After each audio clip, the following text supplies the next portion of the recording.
Today we are going to be going over the work to do this sheet from your packet, as well as this sheet from your packet, and this sheet from your packet, and this sheet from your packet.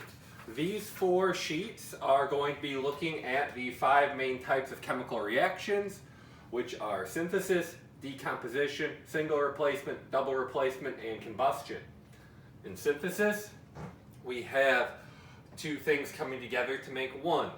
In decomposition, we have one thing breaking down to make multiple things. In a single replacement, we have a single element which kicks out another element out of a chemical compound. In a double replacement, we have two ionic compounds which are going to switch ionic partners. Lastly, in our combustion reaction, we have a hydrocarbon combining with oxygen to make carbon dioxide and water. First up, we're going to take a look at these two synthesis problems. We have aluminum and we have oxygen gas. So we are going to be making aluminum oxide. So it's going to be AlO. Now we need to think about the ionic charges. This is where having this periodic table would come in very handy. So aluminum has a +3 charge. Oxygen has a -2 charge. So we need to crisscross. So we are going to go 2, 3. From here, we can now go and balance our chemical equation. We are going to have to work with our oxygen. So we'll put 3 oxygen there. We're going to have to crisscross and put a 2 there. That is going to give us 4 aluminum, which we will put out front as a coefficient. For number 3, we have a word problem. It is throwing in this word gaseous, which just means that we have hydrogen gas and we have chlorine gas. So we have H and we have Cl.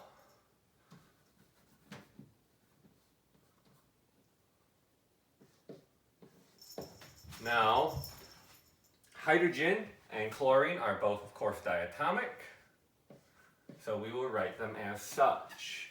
Now, we need to think about the charges of what we would make. We would make HCl. Hydrogen has a +1 charge, chlorine has a -1 charge, so all we need to do is put a 2 out in front, and we have balanced this equation.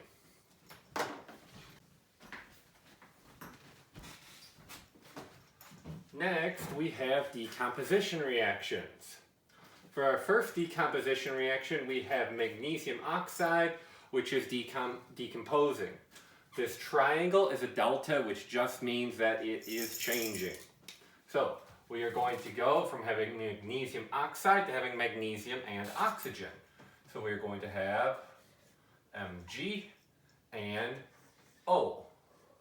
Now, oxygen is diatomic. It is going to be O2. So from here, we can now balance our equation. We can put a 2 here and a 2 there. The next one we are going to look at, we have sodium bromide, and it is being broken down via electricity. It is being electrolyzed.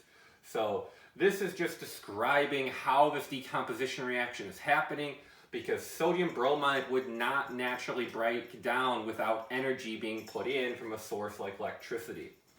So we are going to get sodium, which is Na, and we're going to get bromine, which is a diatomic. So to balance this, same thing, we're going to put a 2 and a 2, and everything is balanced.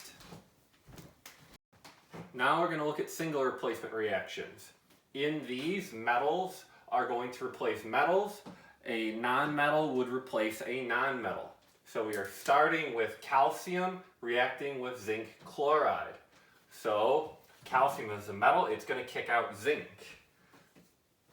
So we're going to go and we're going to have CaCl. Now calcium has a +2 charge as an ion, chlorine has a -1, so we've got to crisscross and put a 2 there. and we're going to have zinc on its own. This is now balanced. The last thing we need to do is we need to figure out if this reaction would occur.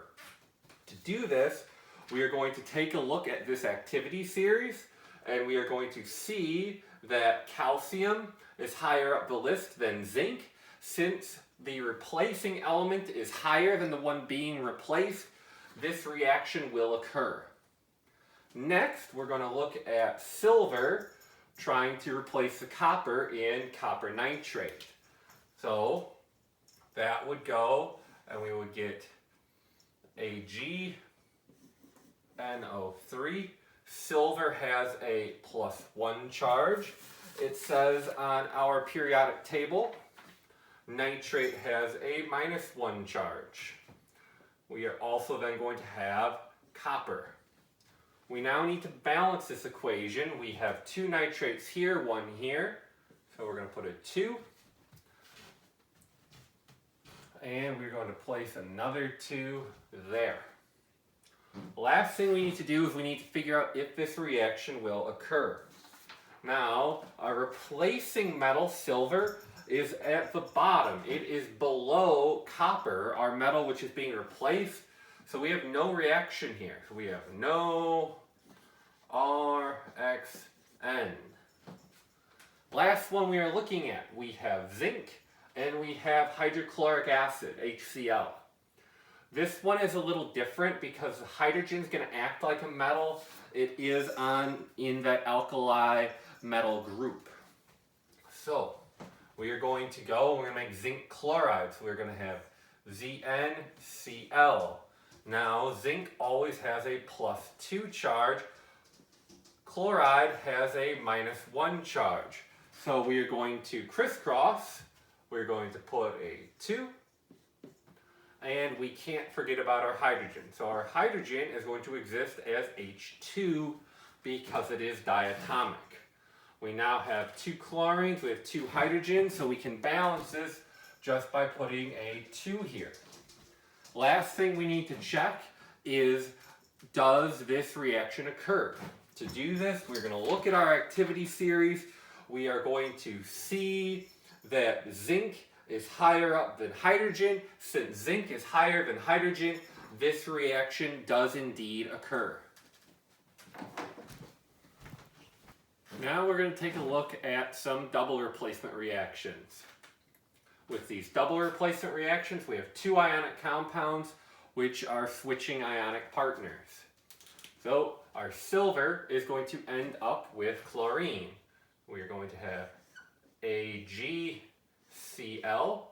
Silver is always +1, chlorine is always -1, so that's good. Next we are going to have sodium with nitrate. So we have NaNO3.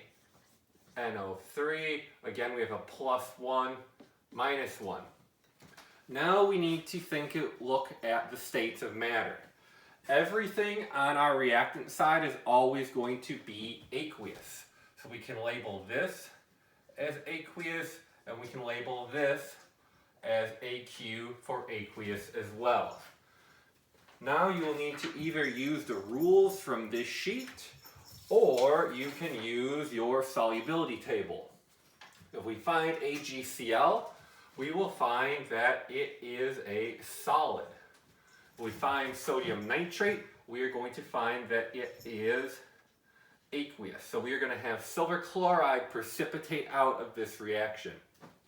Next, we have KOH and H2SO4. This is an acid-base neutralization reaction. What we are going to end up with is water. I'm going to write my water as HOH because it's coming from this hydrogen and that hydroxide. The other compound I'm going to get is I'm going to get potassium sulfate. Potassium has a +1 charge. Sulfate has a -2 charge, so we're going to need 2 potassium. So we got to balance this. We're going to put in a 2 and another 2. Now we know that the first 2 reactants are always soluble. So we have aqueous and aqueous. water exists as a liquid. So this gets labeled as L for liquid. K2SO4 is going to be soluble. So it is aqueous. And again, we have a reaction that is going to take place. Next, we have sodium chloride and we have copper nitrate. So we're going to take our sodium nitrate, so we have NaNO3, and now we're going to have some copper chloride. So we're going to have CuCl.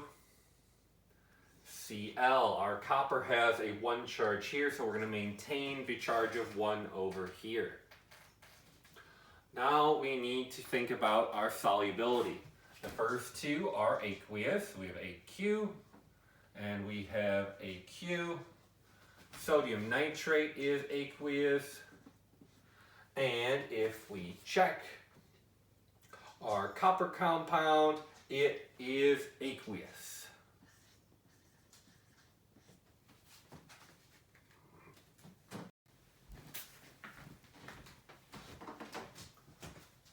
Last type of reaction we have for today are combustion reactions.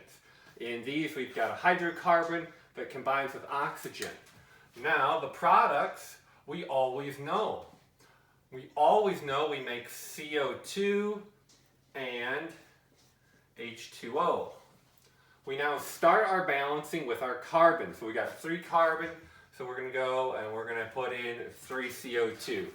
We have 8 hydrogen, so we are going to have 4 water. Now we need to count our oxygen. We have 3 times 2 is 6 and 4. So we have 10, so we need to have 5 out in front there. Next we have methane gas. They tell us that is CH4.